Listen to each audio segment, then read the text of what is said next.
J'entends quelques Nicodèmes modernes me dire: comment cela peut-il se faire?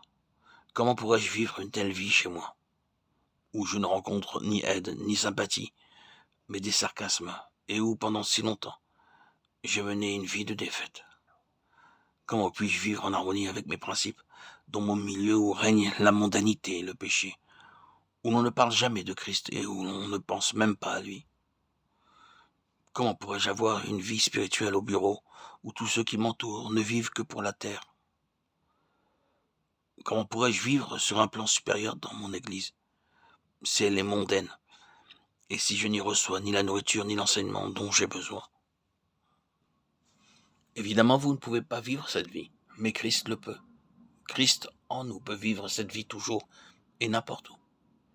Il a vécu sur terre dans sa famille, qui ne le comprenait pas et le faisait souffrir, parmi des gens qui l'ont bafoué, tourné en ridicule, attaqué, et qui, finalement, l'ont crucifié. Ce que je voudrais souligner surtout, c'est que nous n'avons pas à vivre cette vie par nous-mêmes, mais que Christ peut et veut la vivre en nous. Cette vérité était en germe dans la dernière conversation que Jésus eut avec ses disciples. Il leur avait dit qu'il allait les quitter, et ils se demandaient comment il arriverait à vivre sans lui. Il leur affirma que la présence spirituelle qu'il leur promettait serait beaucoup plus réelle et vivante que sa présence matérielle. La vie du cep allait devenir la vie des sarments. Je suis le cep, vous êtes les sarments. Mais celui qui demeure en moi et en qui je demeure porte beaucoup de fruits, car sans moi, vous ne pouvez rien faire. Jean 15, 5. Après avoir enseigné cette vérité, Jésus en fit un sujet de prière. Ce fut l'objet essentiel de sa prière sacerdotale. Je leur ai fait connaître ton nom, et je le leur ferai connaître, afin que l'amour dont tu m'as aimé soit en eux, et que je sois en eux.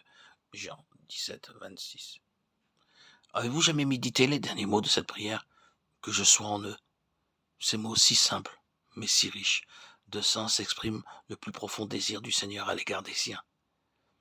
Il veut, par-dessus tout, se réincarner dans le chrétien.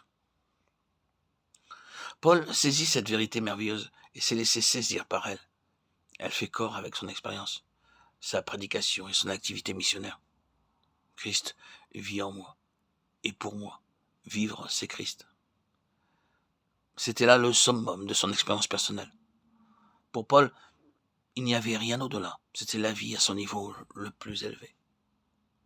Christ en vous était le centre de son message pour les églises. Cette note domine dans toutes ses prédications et dans tout son enseignement. Dieu a voulu faire connaître quelle est la glorieuse richesse de ce mystère parmi les païens, savoir Christ en vous, l'expérience, l'espérance de la gloire. Colossiens 1, 27.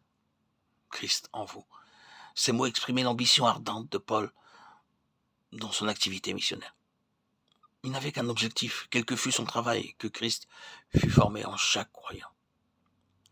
Mes petits-enfants, pour qui j'éprouve de nouveau les douleurs de l'enfantement, jusqu'à ce que Christ soit formé en vous. Galates 4, 19. Pour le chrétien, Christ est le centre, Christ est la circonférence, et Christ est tout l'entre-deux.